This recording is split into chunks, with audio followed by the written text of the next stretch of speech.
संत समाज की। हर हर महादेव। आवाज़ सबको आ रही साहब? अर्चनीय वंदनीय उस जगत नियंता परमपिता परमात्मा के शरणम शरण विराजमान मेरे ही निज आत्मा में ये मेरे निज स्वरूप में समुपस्थित संत वृंद भक्तों, देखो सौभाग्य से ये मानव शरीर आप हम सबको मिला है।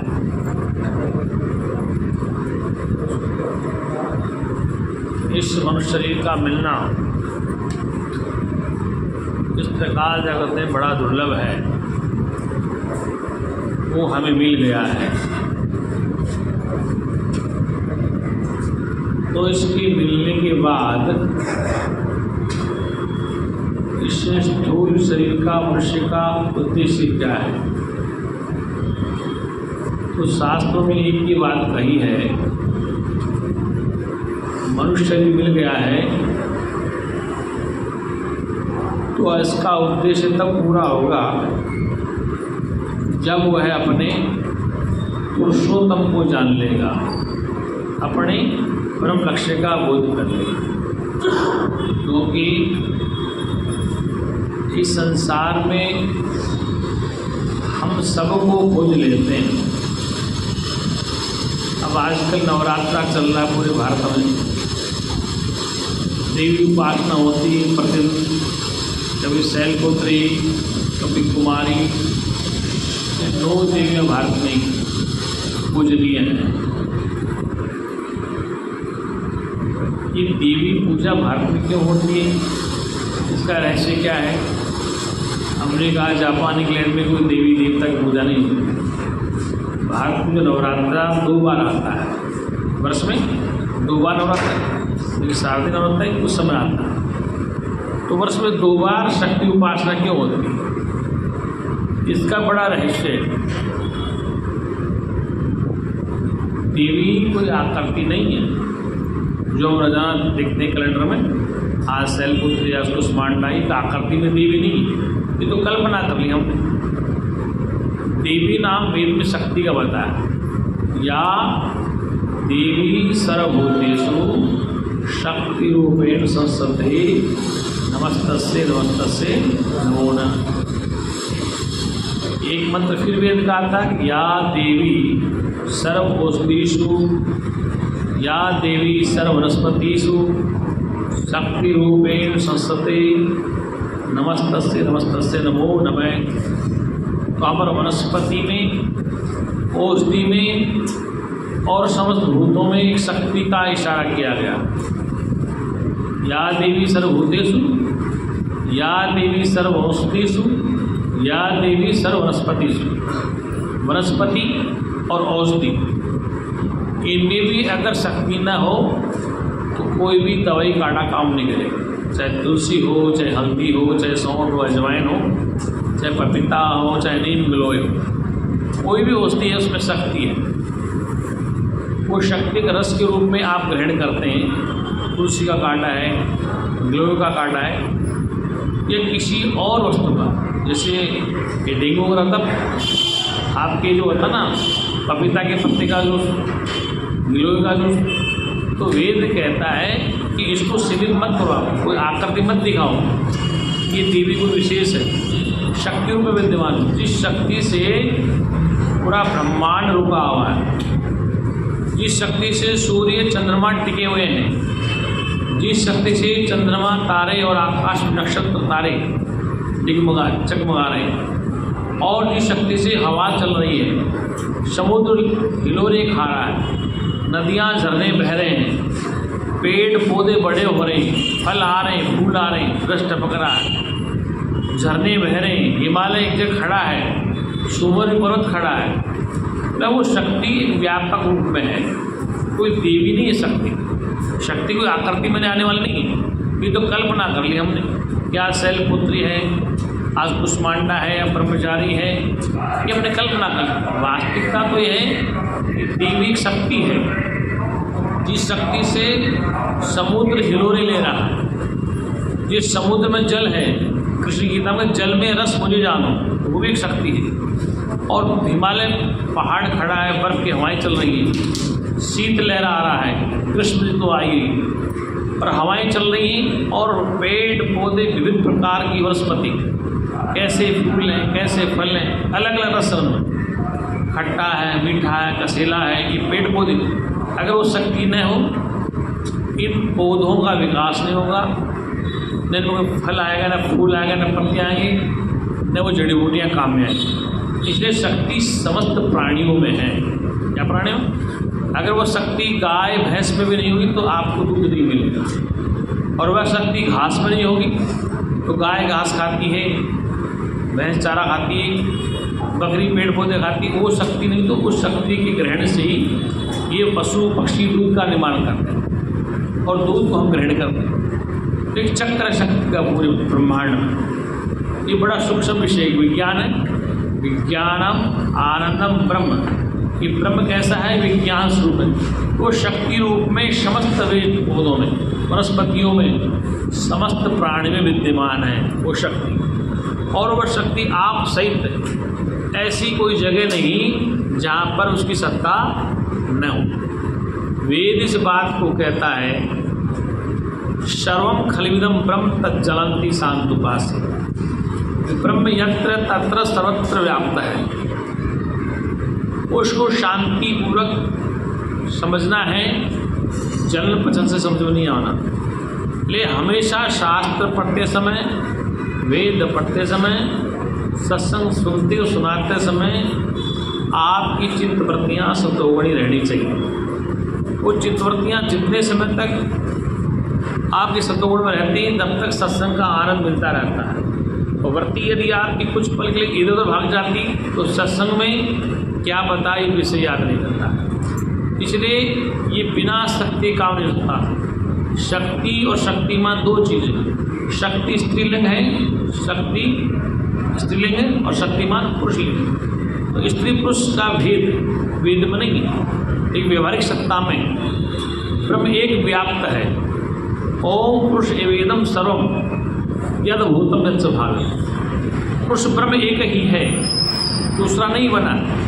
पुरुष ब्रह्म एक ही है, दूसरा नहीं बना। वेद ये भी कहता है एको अहम भविष्यामि, एक से मैं अनेक बन जाऊं। ये ईश्वर की कल्पना है कि एक से मैं अनेक बन जाऊं। तो एक से अनेक बन जाना भी वासना है। ईश्वर के अंतःकरण में घूमना हुई कि मैं एक से अनेक बन जाऊं। अनेक बन के सृष्टि बनी, और सृष्टि में खेल खेलने के लिए उसने एक स्त्री और दूसरा पुरुष का खेल खेला। दो पार्ट हैं। ब्रह्म एक है, पुरुष एक ही है, दूसरा नहीं बना। पुरुष एक ही है, दूसरा नहीं बना। केवल शारीरिक लिंग भेद है। आप जब रात को गहरी नींद में सो जाते हैं तो आपको पता नहीं था कि हम स्त्री हैं, हमें पता नहीं कि हम पुरुष हैं, आपको ये नहीं पता हम बच्चे हैं, जवान हैं। तो उस अविद्या अवस्था में, सुषुप्ति अवस्था में ये लिंग भेद खत्म हो जाता है। स्वप्न बना रहता है। स्वप्न के संसार में स्त्री पुरुष बने रहते हैं, उनमें स्वप्न चलता है, सुख वाला, दुख वाला, हंसने वाला। लेकिन सुषुप्ति अवस्था में बिल्कुल लिंग भेद खत्म हो जाता है। गहरी निद्रा में गुरु जी कहा करते, एक ही हॉल में सब सो रहे हो, माता पिता, बहू बेटी, दामाद, सास ससुर। जब तक जाग रहे हैं, जब तक पाप मान रहे हैं, बहू के हाथ में लग जाए, दामाद के हाथ में लग जाए। और जब सो के गहरी नींद में तो फिर न उनको लेटने का होश, न ये पता है कौन कहाँ सो रहा है। लोग एक सुसुप्ति अवस्था, अविद्या अवस्था, अज्ञान अवस्था बोलते हैं, उसमें बेहोशी में आप सो गए तो आपका भेद खत्म हो गया। क्या हो गया? ये पति कहाँ है, सास कहाँ, ससुर कहाँ है, तो आप सो रहे हैं। और जैसे जग जाओ तो होश है वो हम कहाँ लेट रहे हैं। तो ये अवस्था है जागृत, स्वप्न और सुसुप्ति। तो इनमें अवस्थाएं बदलती हैं। अवस्थाओं में रहने वाला पुरुष एक ही होता है। क्या होता है? वो इधर पुरुष है, उधर स्त्री रूप में है। स्त्री और पुरुष का भेद शरीर का है, परमात्मा का भेद नहीं है। वह किसी प्रकार का भेद नहीं है, वो पुरुष ब्रह्म एक ही है। कैसा है? पुरुष ब्रह्म एक ही है। आपसे पूछे कि पुरुष दो है या एक? आप कहेंगे स्त्री पुरुष है, एक नपुंसक पुरुष है, एक पुरुष है। नहीं, पुरुष एक ही। इसी को गीता में दो तरह से बताया, एक पुरुष क्षर है, एक अक्षर पुरुष। एक क्षर पुरुष है, एक अक्षर पुरुष। क्षर मानी इस शरीर जो दिख रहा है ये क्षर होने वाला है, ये भी पुरुष है। नाम दिनेश, मुकेश, सीता, गीता, क्षर शरीर है। पुरुष जो दिख रहा है स्त्री का शरीर हो या पुरुष का, इसको कहते हैं क्षर पुरुष। क्षर मानी समाप्त होने वाला। एक अक्षर पुरुष जो समाप्त नहीं होता, अविनाशी। अब यहाँ पर दो चीज़ें, इस शरीर रूपी वृक्ष में, इस शरीर रूपी जो वृक्ष है इसमें दो पक्षी रहते हैं। दो पक्षी बताएंगे गीता में, दो पक्षी, द्वा सुपर्णा, दो पक्षी, ये दो पक्षी रहते हैं। एक पक्षी इसके कर्मों का कर्ता भोगता है, एक पक्षी इसमें सुखी दुखी होता है, एक पक्षी इसके सुख दुख का आनंद लेता है, और एक पक्षी साक्षी है। तो जीवात्मा जो है वह इस शरीर में रहकर संसार के प्रत्येक वस्तु का भोग करता है। जीवात्मा वो परमात्मा का अभिन्न अंग है, अंश है, टुकड़ा नहीं, अंश। लेकिन वह जीवात्मा शरीर की इंद्रियों को, मन बुद्धि चित्त अहंकार को माध्यम बना करके इस संसार के वस्तु पदार्थों को भोगता है। जैसे आज का नवरात्रा चल रहा, तो नवरात्रा में हलवा बनेगा, पूड़ी बनेगी। वो जो देवी हमने मूर्ति की लगाई वो तो खाएगी थी, व्यापक होने के नाते हमारा पर्व उसमें भी उसको भोग लगा दिया हम। लेकिन देवी कितनी पूड़ी खाएगी? रख दिया हमने शाम तक, हलवा पड़ा है, पूड़ी पड़ी, खीर पड़ी, लेकिन वो नहीं खाती। उसके माध्यम से ये जिंदा देवता है।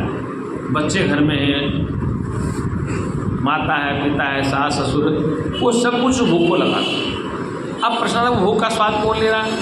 खीर मीठी है, सब्जी में नमक कम ज़्यादा है, पूड़ी में तेज ज़्यादा है, हलवा कैसा, तो इसका स्वाद कौन ले रहा? वो भी कोई पुरुष है। अगर वो पुरुष नहीं होगा तो इंद्रियों का सुख का पता कैसे चलेगा? इसलिए वो पुरुष जीवात्मा है, वो कर्ता भोगता है, वह शरीर में रहकर इंद्रियों को और मन को माध्यम बनाता है। तो वह संसार के भोग पदार्थों को भोगता है। वो कहता है कि इसमें स्वाद आया, इसमें मीठे का स्वाद है, खट्टे का स्वाद है, इसमें थोड़ा अति शुभ आया, इसमें कम आया। तो वो कौन है?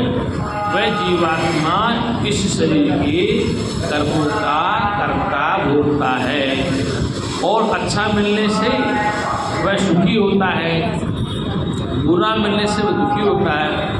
अर्थात जीवात्मा के अनुकूल परिणाम आ जाए। जीवात्मा माध्यम किसको बनाता है?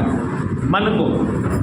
मन का कोई अपना विषय नहीं, मन तो जड़ है, बुद्धि भी जड़ है, चित्त भी जड़। लेकिन मन में, बुद्धि में और चित्त में जब उस चेतन का प्रतिबिंब जाता है, जिसे चिदाभास कहते हैं, चेतन का आभास जाता है, तो ये यंत्र काम करते हैं। मन भी काम करता है, बुद्धि भी काम करती है, चित्त भी काम करता है। तो चिदाभास जब तक नहीं गिरता है तब तक अंतःकरण काम नहीं करता है। तो चेतन का आभास चिदाभास है, वही इन यंत्रों के साथ जुड़कर कर्ता भोक्ता बनता है। कोई कहता है कि सब्जी में नमक ज़्यादा है, वह कहता है कि शरीर में मीठा ज़्यादा है, कम है।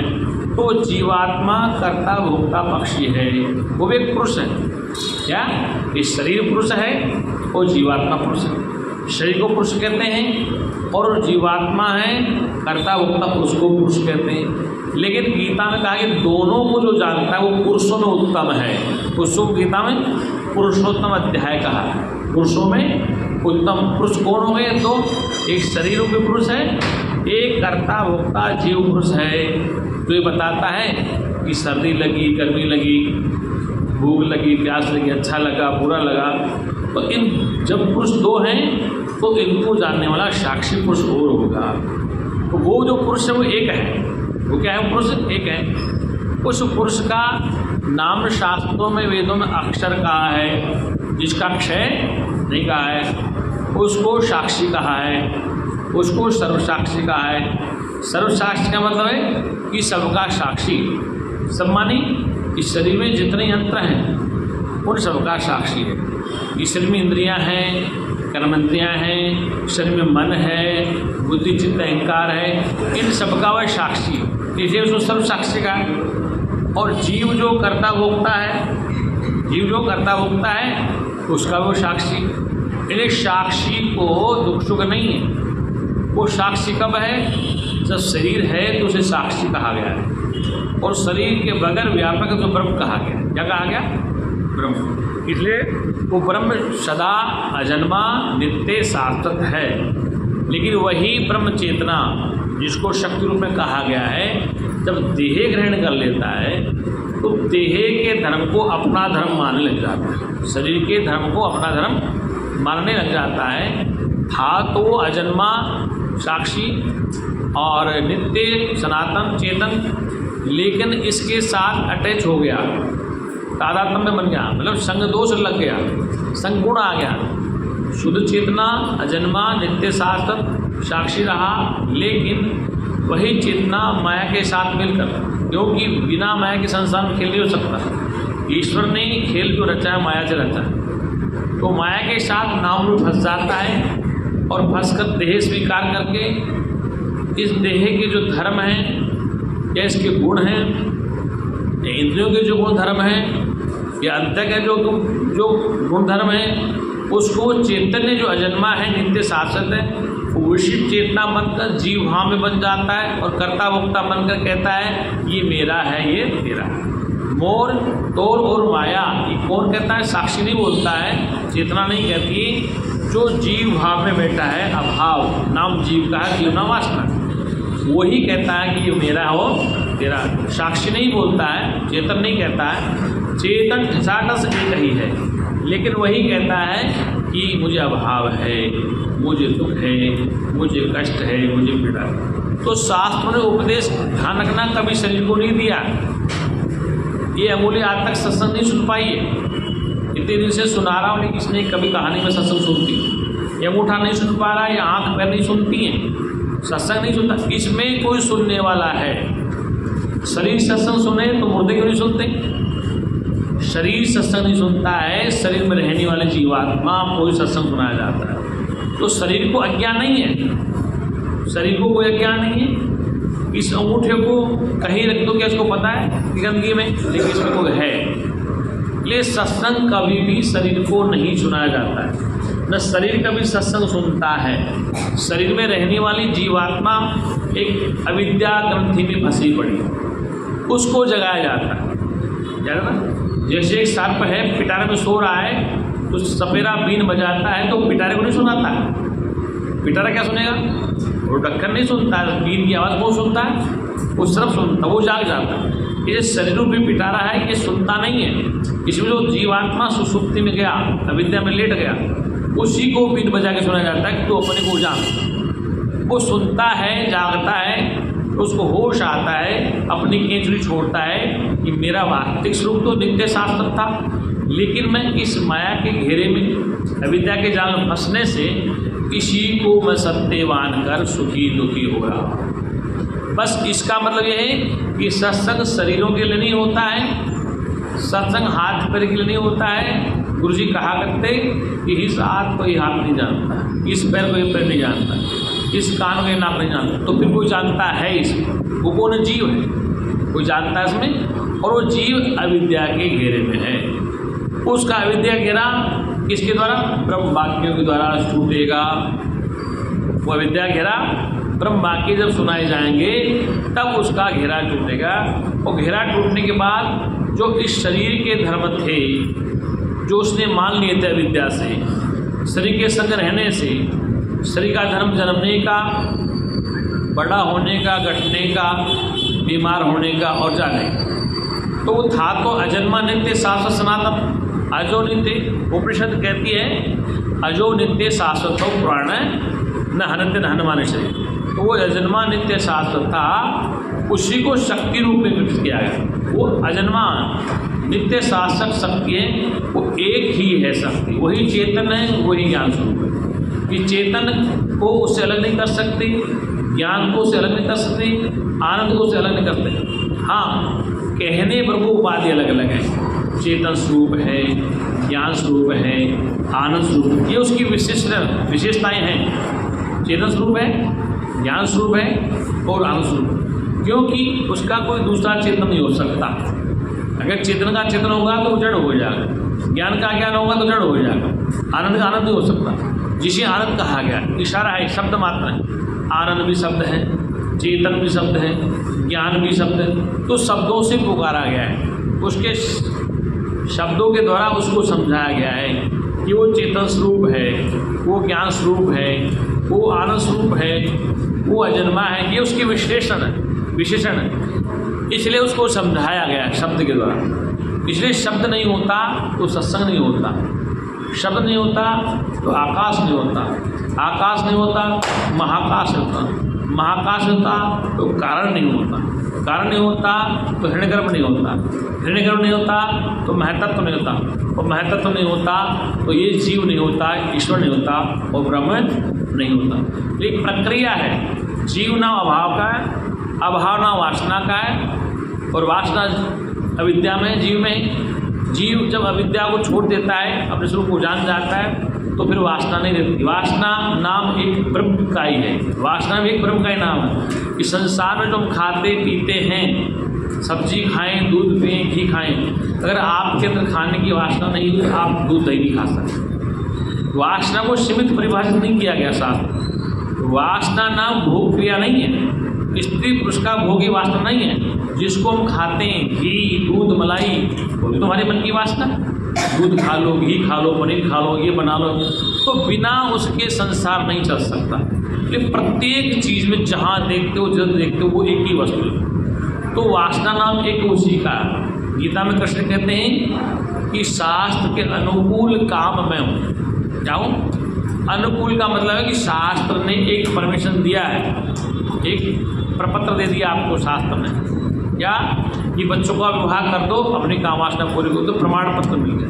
तो शास्त्र ने छुट्टी दी, तो वो क्या है कि वो भी एक शास्त्र का विधान है। इसलिए हम जो खाते हैं, पीते हैं, पहनते हैं, वो भी उससे अलग नहीं है।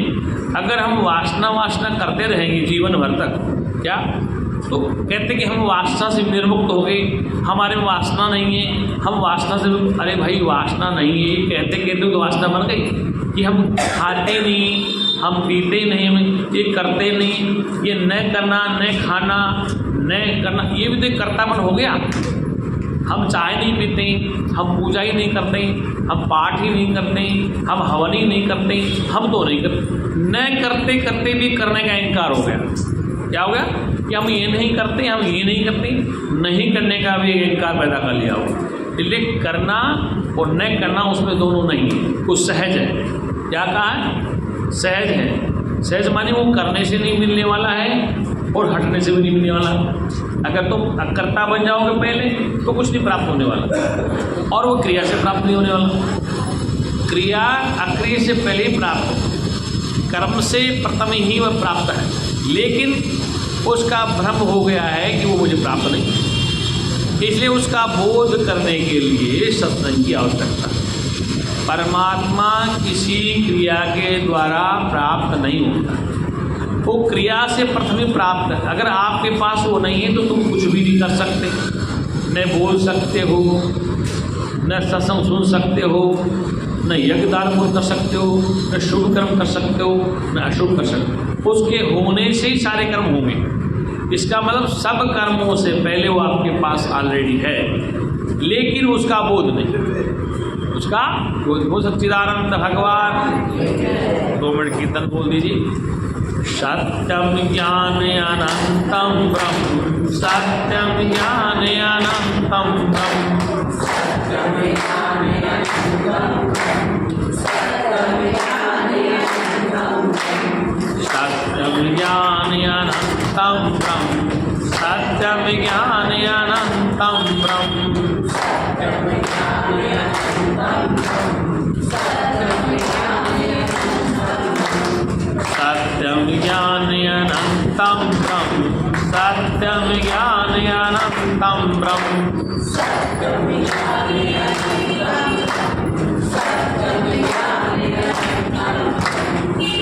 ज्ञानम आनंदम ब्रह्म विज्ञानम आनंदम ब्रह्म विज्ञानम आनंदम ब्रह्म विज्ञानम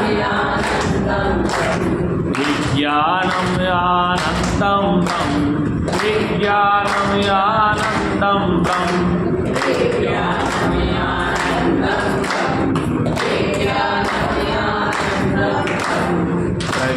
प्रज्ञानम आनंदम ब्रह्म प्रज्ञानम आनंदम ब्रह्म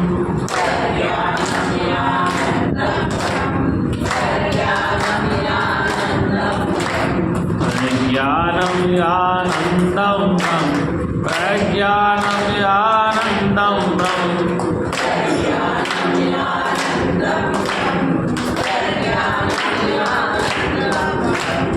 आनंदम परमानंदम आनंदम परमानंदम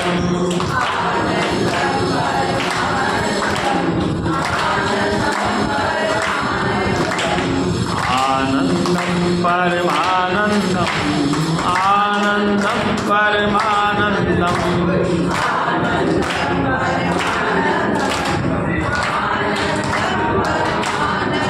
प्रेम सच्चिदानंद भगवान की।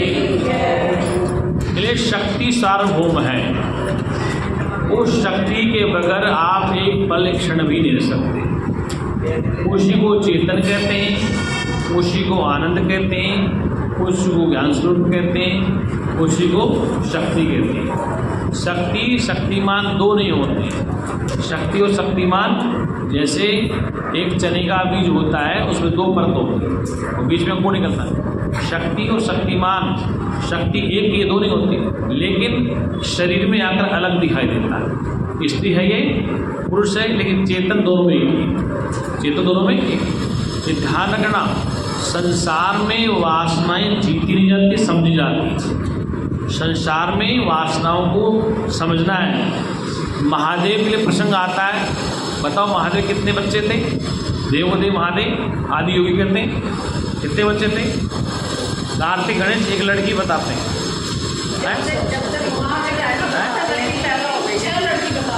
अब बताओ, तो अब मतलब कहने का तात्पर्य दो तो चर्चित हैं, गणेश और कार्तिक तो चर्चित है। देवोदेव आदिदेव जब विजय प्राप्त करते काम पे, तो फिर पुत्र कैसे पता करते? राम के कितने बच्चे थे? कृष्ण के कितने बच्चे थे? दुर्वासा के, पराशर के। तो ये कहने का तात्पर्य है कि वासना को जीता नहीं ना, समझा जाता है कि किस समय प्रयोग करनी है, किसका तात्पर्य। संत कहते हैं कि इसको रोक लो, रोकना नहीं है। आप आँख से देखना कब तक बंद करोगे? इधर मत देखो, इधर मत, ये महिलाएं बैठी मत देखो, कब तक रोकोगे आप? महिलाएं बैठी तो मत देखो, महिला बना वर्जित मत देखो, तो ऐसा नहीं हो सकता। महिलाओं को क्या भ्रम दिखाई देता है?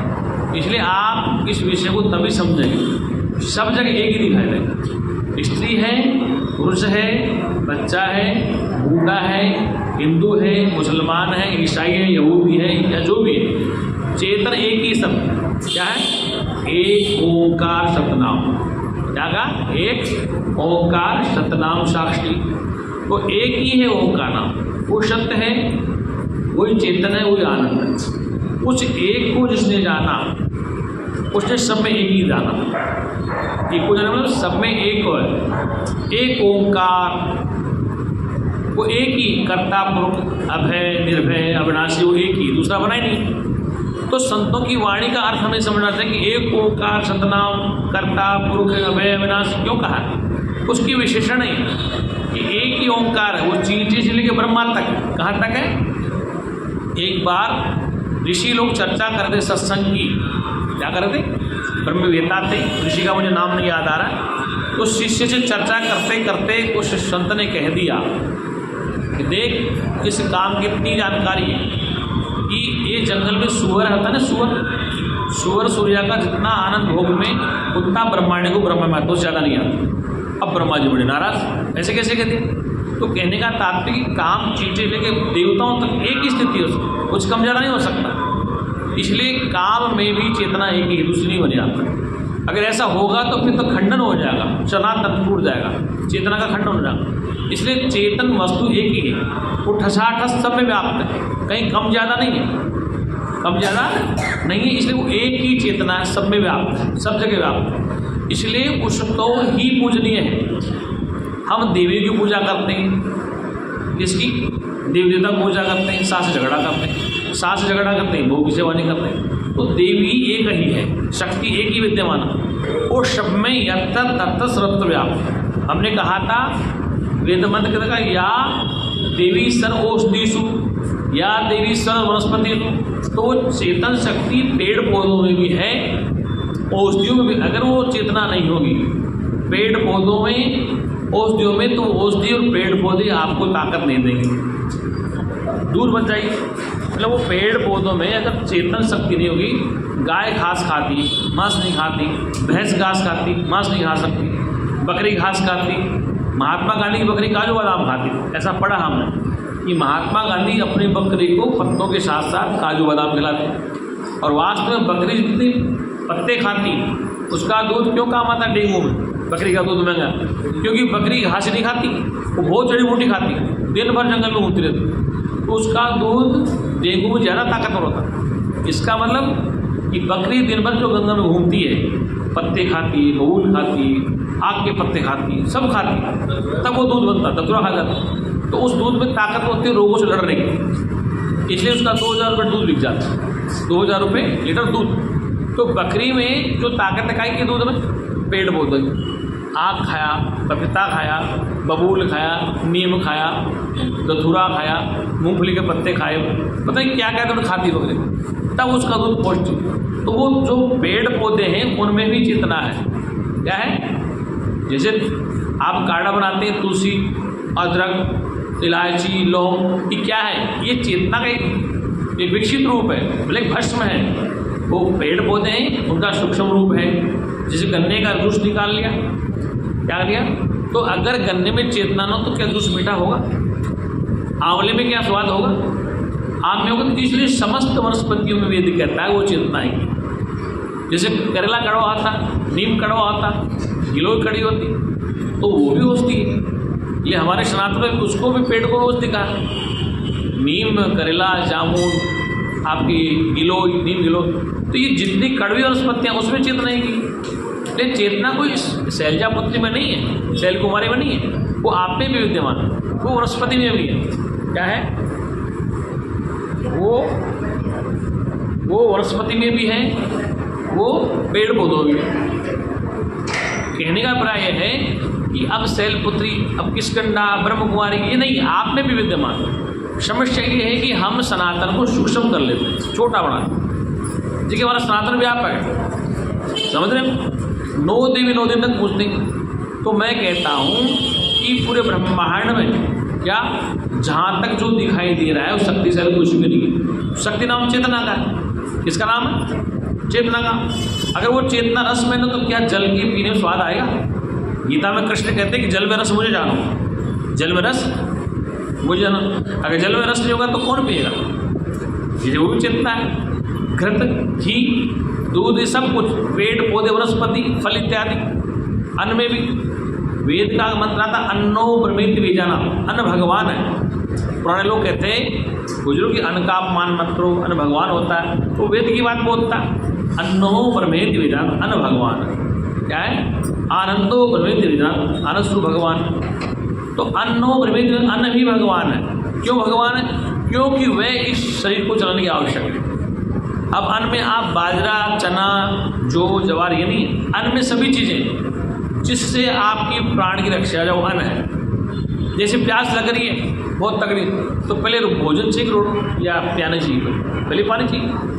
आपको बहुत प्यास लग रही है, किसी का रोटी खा नहीं, पहले पानी भोजन बाद। इसका मतलब कि वो जो पानी है आपको बचा रहा है, तो वो भी भोजन है, वो तरल भोजन है। दूध भी तरल द्रव्य है, घी भी तरल द्रव्य है, फल है। तो अब क्या है कि नवरात्रा में अन्न नहीं खाते हो, तुम झूठ बोल रहे हो, अन्न क्यों नहीं खाते हो? गीता पढ़ के देख लो, तुम झूठ बोलते हो, अन्न नहीं खाते। दूध तुम पीते हो, चाय तुम पीते हो, पपीता तुम खा लो, केला तुम खा लो, सेब तुम खा लो, संतरे खा लो, मौसमी खा लो। आजकल वो मौसमी का बड़ा भाई आ रहा है, क्या मतलब बब्बू गोश आ रहा है, उसको खा लो। तो एक अन्न तो खा रहे हो तुम, आटा खा लो। तो तुम क्या खा रहे हो? गेहूँ नहीं खाते हो, अरे बाजरा नहीं खा रहे, अरे उससे महंगा महंगा खा रहे हो। 2 दिन तक महंगा कर दिया बाजार को, सब्जी महंगी, टमाटर महंगा, आलू महंगा हो रहा है। उनको पता है कि ये खाने वाली देवियाँ आजकल रोटी नहीं खाती, इसलिए आलू महंगा कर दो, टमाटर 100 रुपये किलो कर दो, आलू 50-60 रुपये कर दो। तो उनको पता है लेकिन खाना नहीं, क्योंकि अन्न ये इसी को समझते हैं। ठीक है, साल में एक बार यदि फलाहार कर लिया जाए 9 दिन तक तो शरीर हल्का रहता है। आप ये मत समझो कि हम आज पुट्टू काटने की पकौड़ी खा रहे हैं या केला खा रहे हैं, व्रत करें तो भगवान मिल जाए। भगवान नहीं मिलने वाला, वो तो मिला है पहले, लेकिन ये हो कि आपका शरीर ठीक रह जाएगा। क्योंकि बिना मिर्च मसाले के सब्जियां खाने से शरीर पुष्ट होता है। देखो गाय भैंस बकरी कभी हल्दी मिर्ची नहीं खाती, न तेल छोड़ के खाती, कितनी अच्छी कर रहती है। गाय भैंस बकरियां कोई हल्दी मिर्ची नहीं खाती, न छोंक लगा खाती, सीधा हरा घास का, कितनी हष्ट पुष्ट रहती है, स्वस्थ रहती है, तो भारी भारी रहती। और हम मिर्ची मसाला खाए हुए सूख जाते हैं। तो कहते हैं कि जितना प्रकृति के साथ, अब फलों में नमक डालते लोग, जबकि फल में नमक होता तो ईश्वर का विधान पहले होता है कि इसमें नमक डाल के भेजता। और पिता में तरबूज मीठा होता है, नमक डालो महाराज इसमें। अरे भगवान ने इसको मीठा बनाया, नमक क्यों डाले इसमें? अपने जीव का स्वाद, मतलब जीव के स्वाद में उसका स्वाद खराब। फल को जैसे के जैसे खाना, जैसा फल वैसे खाना, वो ज़्यादा काम करता है। केले में लोग मसाला डालते हैं, पपीता में मसाला डालते हैं, और उसमें सब में मसाला डालते हैं। ये मसाला डालना ठीक है नहीं, फल को ऐसे इजी खाओ, जैसा है उसको प्रकृति में वैसे खाओ, जैसा प्रकृति ने बनाया उसको वैसे ही खाओ, तो वो ज़्यादा काम करता है। लेकिन जीभ की चटोरापन है, काला नमक डाल दो, सेंधा डाल दो, पीला डाल दो, थोड़ा मसाला और डाल दो, थोड़ा हींग डाल दो, वो क्या जायका बढ़ाता है। जबकि फल वैसे खाओगे तो बिल्कुल आजमा ठीक कर देता।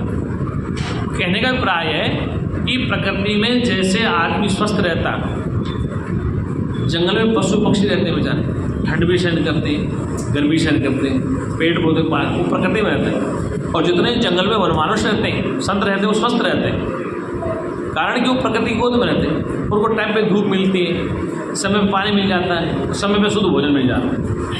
आज भारत में तो बहुत समस्या है कि लोगों को पीने का पानी शुद्ध नहीं मिल रहा है। मतलब 20 रुपये की बोतल बिकती है, मान लो कि अच्छी मिल गई तो आप नहीं, वो भी नकली मिल गई तो दूध दही की बात छोड़ो आप। मतलब मुझे 4-5 साल में जब से कोरोना हुआ है, मुझे कई बार ऐसा लगता है कि दिल्ली में रहना बेकार हो गया। कारण दिल्ली में पानी भी साफ नहीं मिल रहा, पाइपों में पानी खराब आ रहा, ऑक्सीजन तो बात ही छोड़ो, हवा का सांस लेने आप 1 घंटा बाजार पैदल घूम लो, सुबह काला काला कफ आएगा, चेहरा काला हो जाएगा, आँख में जलन हो जाएगी। और जंगल में रहने से क्या होगा, न खुजली होगी न कफ आएगा, क्योंकि पेड़ पौधे वहाँ जंगल में शुद्ध हवा है। तो जिस हवा में हमें जीना चाहिए वो हवा में आज नहीं मिलती, इसलिए मनुष्य की आयु कम होती जा रही है। पहले 100 वर्ष की आयु थी, लेकिन अब नहीं, क्योंकि इस भागदौड़ की ज़िंदगी में आदमी न समय पर सोता है न समय पर खाता है। कोई समझदार व्यक्ति है कि शाम को भोजन जल्दी करके जल्दी सो जाते हैं, सुबह उठ जाते हैं। कहीं तो दिल्ली में 10 बजे बाद भोजन बनता है, 10 बजे बाद भोजन बनता है, 11 बजे खाएंगे, 12 बजे बाद फिर मोबाइल चलाएंगे, 2 बजे सोएंगे, 10 बजे पड़े रहो 11 बजे तक। तो उससे क्या है कि आपका शरीर खराब हो जाता है। प्रकृति के हिसाब से शरीर चलता है। जैसे सूर्यास्त होता है, सूर्यास्त से पहले भोजन ले लेते ऋषि लोग कहते थे पहले, लेकिन अब संतों का भी हाल ख़राब है। क्या करें, वो तो खा ले 7 बजे, लेकिन घंटी आ रही है, गाड़ी आ रही है, उसके लिए तैयारी करो। वो तो सो जाए 8 बजे, लेकिन 11 बजे यात्री 11-12 बजे, वो तो 4 बजे उठ जाते हैं संत लोग। लेकिन समझ जाएगा रात को 1 बजे 2 बजे यात्री आ रहा है, उसका दरवाज़ा खोलो। वो यात्री आने वाले नहीं सोचता है कि मुझे 4 बजे पहुँच जाऊँ तो गेट खुल जाए, वो रात को 1 बजे आना चाहता है। रात को 10 बजे पहुँच जाए, सुबह 4 बजे पहुँच जाए तो हमें डिस्टर्ब नहीं होगा, 4 बजे गेट खुल जाता है, 10 बजे आराम है। लेकिन हमने अपने शरीर को ख़राब कर लिया, और जितना हम वर्क कर रहे हैं उससे उल्टा परिणाम आ रहा है। शरीर ठीक नहीं है, स्वास्थ्य ठीक नहीं है, भोजन ठीक नहीं है। इसका कारण है कि हम धीरे धीरे शक्ति से हटते रहे, प्रकृति से हम भाग के, और जितना हम सुविधाओं में रह रहे हैं उतनी दुविधाएँ पैदा हो रही। AC 2-4 घंटा अच्छा लगता है, लेकिन जिस मोहल्ले में 100-200 AC चलते हैं उस गली का हाल जो क्या हाल। जिस मोहल्ले में 100-200 AC चलते हैं उस गली में आप चल नहीं सकते, क्योंकि वो ज़्यादा गर्मी फेंक रहे हैं। इसलिए प्राचीन काल में ऋषि लोग जंगलों में क्यों रहते, पेड़ पौधों के नीचे। पेड़ पौधे जितने लगेंगे उतने ही स्वास्थ्य ठीक रहता है। क्यों? लेकिन हो क्या रहा है कि पेड़ पौधों भी मिलते नहीं, सरकारें जंगल काट रही हैं, पब्लिक जंगल काट रही है। इसलिए हम जितना प्रकृति से दूर भागते गए उतना शक्ति से दूर होते चले गए और हमारी आयु कम होती चली गई। पशु पक्षी की आयु ज़्यादा है, जंगल में स्वस्थ रहते हैं, लेकिन हम तो बीमार हैं। हर प्रकार की बीमारी है कि हमारा खान पान, जलवायु, हवा ये ठीक नहीं। कुछ लोग जो प्रकृति के पास रहते हैं, खेत खलियान में रहते हैं या शुद्ध हवा में रहते हैं, उनका शरीर भी ठीक रहता है। महानगरों का आप हाल जानते हैं, यहाँ क्या हाल, यहाँ तो पानी की बोतल भी पैसा दे के अच्छी मिल जाए तो बहुत ईमानदारी की बात। घी की तो बात छोड़ो, बोले सच्चिदानंद भगवान। ये शक्ति शैलजा, शैल कुमारी, ब्रह्म कुमारी, किसकंडा सुंडा नहीं है, शक्ति व्यापक नाम। सुन रहे हो क्या कम? शक्ति कोई आकृति में आने वाले नहीं है। जैसे फोटो आज छाप दी, व्हाट्सएप ग्रुप में चल रहा है, नया नया ग्रुप, आज शैल पुत्री है, आज शैलजा है, आज किसकंडा, ब्रह्म कुमारी, ब्रह्मचारिणी, ऐसा नहीं। शक्ति नाम सुप्रीम पावर का है, शक्ति नाम चेतना का है। क्या है? अगर वो चेतना राम में न हो, आप में न हो तो क्या जीवन है। इसलिए ये चंद्रघंटा ब्रह्मचारिणी है, अपनी जगह रहे, लेकिन आपकी भी तो कोई कीमत है क्या? आप में शक्ति नहीं है? नहीं है क्या? है, लेकिन अपने को नहीं पहचानते। और चंद्रघंटा के बाद घंटे लाते रहेंगे, फिर चंद्रघंटा पर पत्ती के लपड़े हैं।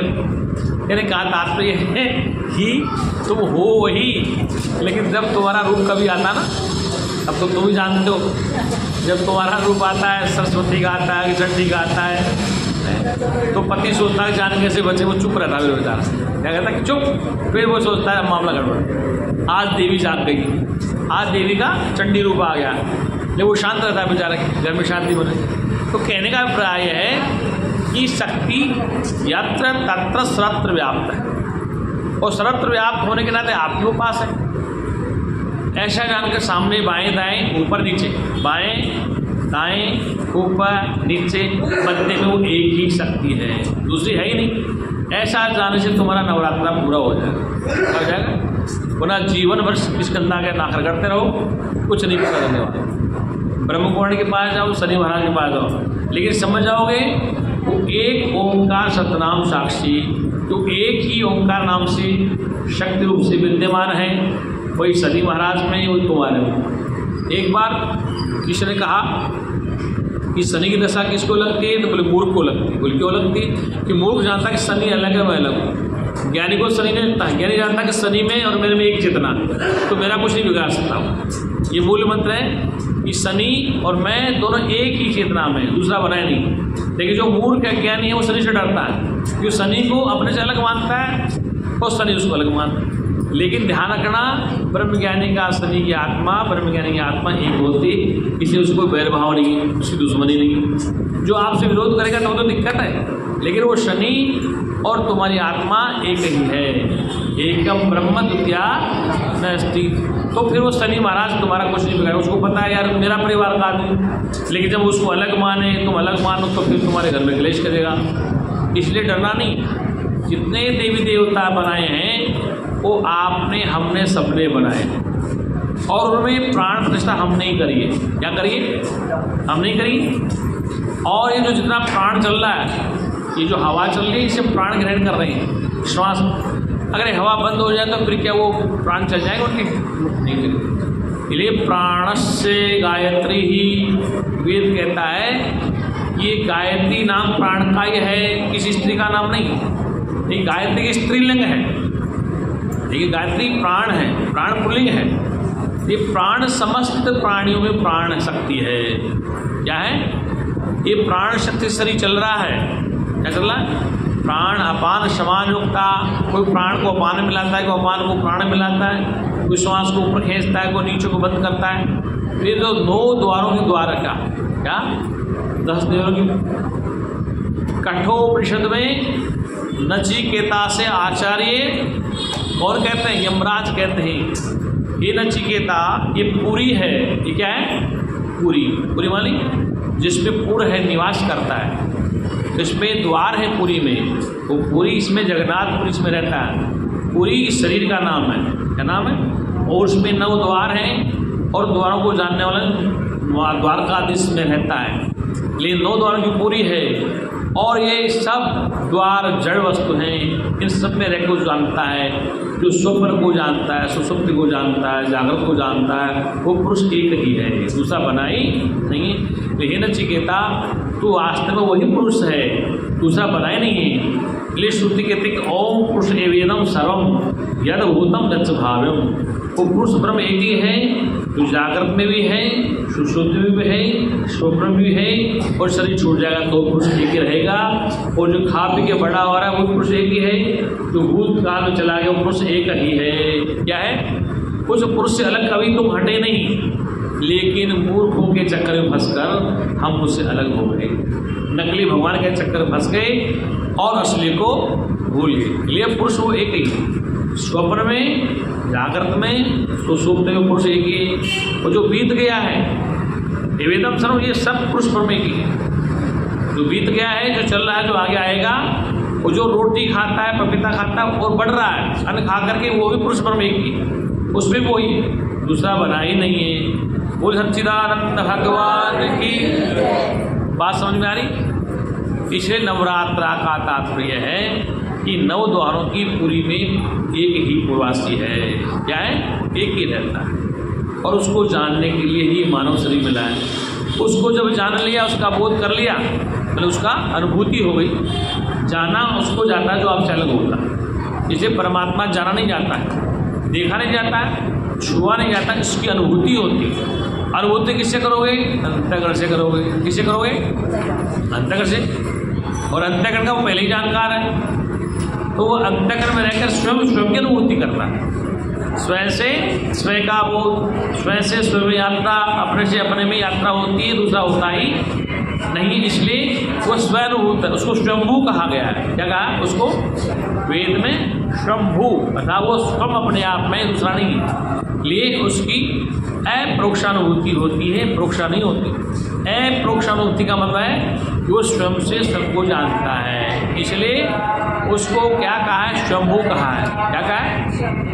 शंभु। और वह परमात्मा शंभु होने के नाते किसी के द्वारा सिद्ध नहीं होता है, इसलिए उसको कहता स्वतः सिद्ध है, परतः सिद्ध नहीं। परतः माने दूसरे के द्वारा सिद्ध करने से वो जड़ हो जाए। इसलिए वेद ने उसे स्वतः सिद्ध कहा। स्वतः सिद्ध, उसको सिद्ध करने के लिए कोई दूसरे यंत्र की आवश्यकता नहीं, वो स्वतः सिद्ध है, उसके द्वारा सब सिद्ध होते हैं, वह किसी के द्वारा सिद्ध नहीं होता है। वेद ने उसका नाम एक स्वतः सिद्ध, स्वयंभू, स्वयं साक्षी, सर्वसाक्षी, अनेक शब्दों के द्वारा उसकी व्याख्या की गई। इसलिए वो शंभू है, वो स्वतः सिद्ध है, परतः सिद्ध नहीं है। इसलिए उसको कभी किसी ने जाना है तो अपने आप नहीं जाना है, दूसरा कोई जानने वाला होता ही नहीं है। लेकिन तुलसी कहता है जानत जानत तुम हो जाए, कि जानते जानते मतलब ढूंढते ढूंढते जब ढूंढना बंद हो जाए तो तू अकेला रह जाएगा। खोजते खोजते तब खोज बंद हो जाएगी तो तू अकेला रह जाएगा। जब तक खोज है, जब तक रिसर्च है, जब तक तू उससे बहुत दूर है। जिस समय खोजना बंद कर देगा तो अपने आप में ठहर जाएगा, तो खोज तेरी बंद हो जाएगी और तू अपने आप में शंभू है, स्वयंचित शंभू बन जाएगा। वो सच्चिदानंद भगवान की।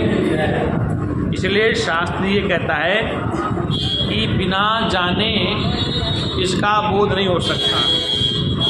इसलिए शंभू क्यों कहा गया है?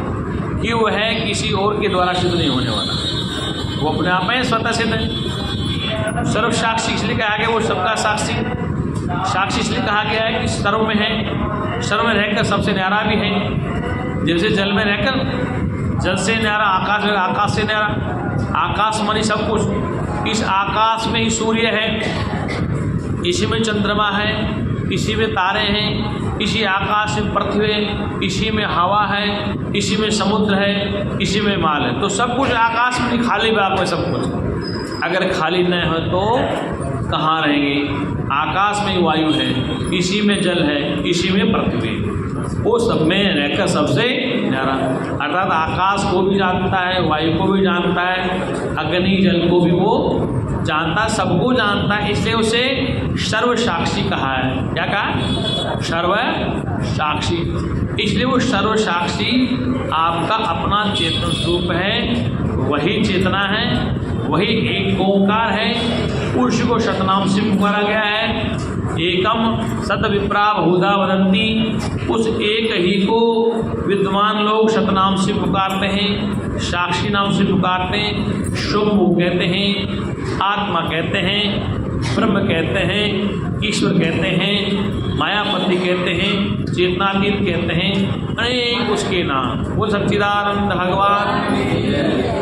अरे बात समझ, इसलिए एक अक्षर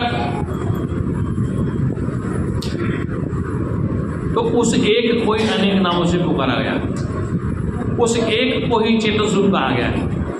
इसलिए नवरात्रा में नहीं, आजकल नहीं, हर दिन हर क्षण आप उससे अलग नहीं हो सकते। कृष्ण कहते हैं नित्य युक्त से योगिन, ज्ञानी हमेशा नित्य में युक्त रहता है, नित्य में कहीं नहीं जाता है। नित्य युक्त योगिन, योगी वंश ज्ञानी, तो ज्ञानी है वो हमेशा नित्य में रहता है, नित्य में नहीं जाता है। इसलिए आपके जितने भी कर्म होते हैं वो नित्य में होते हैं, वर्तमान में होते हैं, भूत भविष्य में नहीं होते। इसलिए गीता में कहा गया अर्जुन से कि अर्जुन तुम वर्तमान की चिंता करो, वर्तमान में जो नित्य है, अभी है, हाल है, उसकी चिंता करो, भविष्य की चिंता मत करो, जो चला गया उसकी चिंता मत करो। इसलिए नित्य में रहो। नित्य युक्त से योगी नहीं, योगी मीन्स जो एक होता है योग, एक होता वियोग, योग वियोग और संयोग। संयोग से बनना, वियोग में छूटना और योग में रहना, अधिष्ठान में रहना। संयोग, वियोग और योग। योग माने अधिष्ठान में रहना, अपने अचल स्वरूप में रहना। संयोग माने मिल जाना और वियोग माने छूट जाना। न उसका संयोग होता है न उसका वियोग होता है, वो हमेशा योग में रहता आ गया। वो सच्चिदानंद भगवान।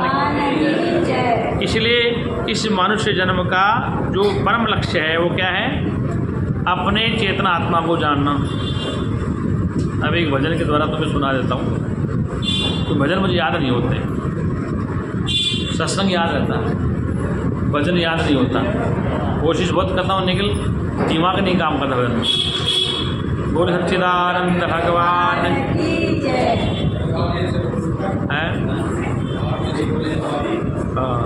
क्या करो? बोल सच्चिदानंद भगवान। क्या हो रहा तुम्हारे को? ज्ञान हरि का हृदय से न भूलो, ज्ञान हरि का हृदय से न भूलो, ये भुलाने के काबिल नहीं है, ये भुलाने के काबिल नहीं है। ज्ञान हरि का हृदय से न भूलो, ये भुलाने के काबिल नहीं है। बड़ी मुश्किल से नर तन मिला है, बड़ी मुश्किल से नर तन मिला है, जिसमें जीवन का फूल खिला है, जिसमें जीवन का फूल खिला है। श्वास गिन गिन को तुझको मिला है, श्वास गिन गिन के तुझको मिला है। ये लुटाने के काबिल नहीं है, ये लुटाने के काबिल नहीं है। ज्ञान हरि का हृदय से न भूलो, ये भुलाने के काबिल नहीं है। बात बिल्कुल ये मानो सही है, बात बिल्कुल ये मानो सही है। जिनकी दया से बुद्धि रही है, जिनकी दया से बुद्धि रही है, मुक्ति पाने के काबिल नहीं है, मुक्ति पाने के काबिल नहीं है। ज्ञान हरि का हृदय से न भूलो, ये भुलाने के काबिल नहीं है। सच्चिदानंद भगवान की, सत्य सनातन धर्म की जय। इसलिए ये मनुष्य जन्म जो बार बार नहीं मिलता है, आगे मिले न मिले, पीछे क्या था, वेद ने कह दिया, संतों ने कह दिया कि शुभ कर्म से शरीर मिल गया। चलो वेद संतों की बात मान लेते कि शुभ कर्मों से मनुष्य शरीर मिला, ये कह दिया। अब आगे मिलेगा, कैसा मिलेगा? अब कर्म पे आधारित है कि शुभ कर्म करोगे तो फिर शरीर मिलेगा, तो फिर आवागमन खत्म कब होगा? शुभ कर्म करेंगे तो फिर शरीर मनुष्य का मिलेगा, तो आना जाना खत्म होगा। इसलिए शास्त्र कहता है कि शुभ और अशुभ से ऊपर उठकर, शुभ और अशुभ से ऊपर उठकर ज्ञान में रत रहो, अपने स्वरूप को जानो। शुभ कर्म करने से मनुष्य जन्म फिर मिलेगा, जन्मने का चक्कर, मरने का चक्कर नहीं छूटेगा। अशुभ से भी जन्म मरण होगा। तो वेद शास्त्र कहते हैं, संत कहते हैं कि शुभ और अशुभ से ऊपर उठकर त्याग दो, तो शुभ अशुभ की तलाश लेकर ज्ञान में रत रहो।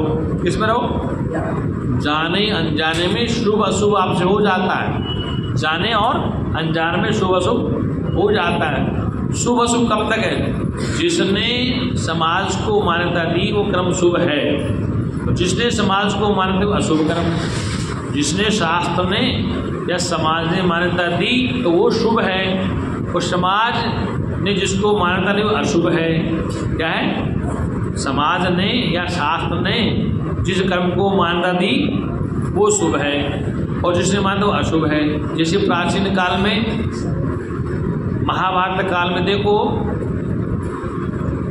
ये भीष्म पितामह को जब वहाँ स्वयंवर में नहीं बुलाया गया तो क्रोध में आके चले गए, और वहाँ जाके स्वयंवर में पहुँच गए तो सबका अपमान किया, सबको मार पीट के अम्बा अंबिका को ले आए तीनों, अम्बा, अंबालिका और अंबिका को, तीनों को राजकुमार को लिए। दो रह गए, एक चली। तो वो क्या था? लाठी उसकी भैंस। भीष्म के सामने कोई योद्धा नहीं था, हस्तिनापुर चक्र के राजा था, तो कोई नहीं बोला, लेके आया रहे। ऐसे ही द्वापर में कृष्ण के युग में भगवान कृष्ण को रुक्मिणी, क्या नाम था उसका, वो जो लेगी थी मंत्री, बोला क्या नाम उसका है? सुभद्रा, सुभद्रा थी। शिशुपाल की बहन क्या नाम था? जो मंदिर में देवी की पूजा करने आई थी, चिट्ठी लिखी थी, तो वहाँ पहुँचा ना, वहाँ से कृष्ण लेके चला रुक्मिणी। हाँ, तो कहने का तात्पर्य कि ये परंपरा अनादिकाल से। अब शिशुपाल नाराज था, शिशुपाल शादी नहीं करना चाहता कृष्ण से, लेकिन वो चाहती थी, क्या चाहती थी? अब फिर बाद में इसलिए समाज नहीं चाहता है, फिर भी समस्याएं कृष्ण के सामने रुक्मिणी शादी कर ली।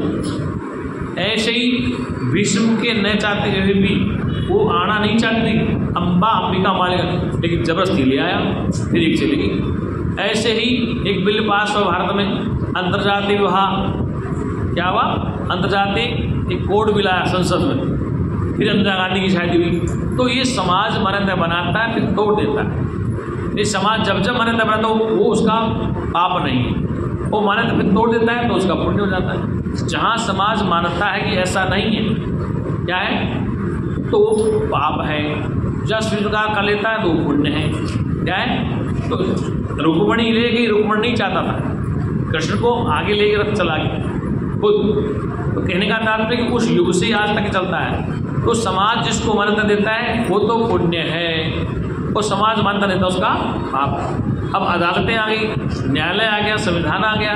पहले शास्त्र थे, अब संविधान आ गया। अब संविधान छुट्टी दे रहा है इनको, संविधान से तो चल रहा है ना, संविधान छुट्टी दे रहा है, लेकिन समाज छुट्टी नहीं दे रहा। लेकिन अब संविधान ने इनका पक्ष ले लिया, तब क्या करें? तो वो भी संविधान एक पक्ष है, वो भी कानून समाज का। तो समाज ने जिसको मान्यता दी वो तो पुण्य है, और समाज ने जिसको मान्यता दी वो पाप है। स्वर्ग और नरक, आकाश पाताल में देखे नहीं गिरे। समाज की मान्यताएं नरक है, समाज की मान्यताएं पाप है, वही स्वर्ग है। आप पुण्य करते जाओ, खूब करते जाओ, खूब करते जाओ, एक गलती आपसे हो जाए,